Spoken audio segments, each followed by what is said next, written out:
আগের ভিডিওতে আমি দেখিয়েছিলাম কত পলের ভিতর থেকে আমার অল্প ধান ভুসি সমেত বের হয়েছিল। এই দেখো, এগুলো বস্তা খানেকের মতো। এবার দেখো আমি উড়িয়ে ধানগুলো কতটুকু করি, আসলে পরিশ্রমের শেষ থাকে না মানুষের। এইগুলোর মধ্যে থেকে কতটুকু ধান বের হয় আমি তোমাদের দেখাবো তা। প্রায় প্রতি বছরে প্রত্যেক মানুষ এই রকমই করে, এই ধানগুলো এইভাবেই বের করতে হয়। ধানগুলো এইভাবে না বের করলে কুলোতে ঝাঁটলে অনেক দেরি হয়, ওই জন্য সবাই এইভাবে প্রায় ওড়ায়। আর কাকা পুকুরে জাল ফেলছিল, আর আমার ধানের ধুলোগুলো পুকুরের দিকে যাচ্ছিল। কাকা সেই জায়গাটায় জাল ফেলে কত বড় মাছ ধরলো, বললো হ্যাঁ ধানের ধুলোগুলো পড়েছে, মাছগুলো খাবে বলে এসেছিল।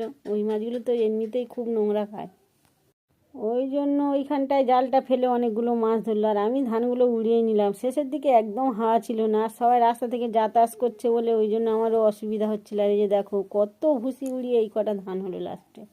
এই ধানগুলো গুছিয়ে নিয়ে এবার আমি বাড়ির দিকে যাব। চান করিনি আমি আজকের। আর এই যে গাড়ি ঘোড়া আসছে বলে আমার দেরি হচ্ছিল খুব।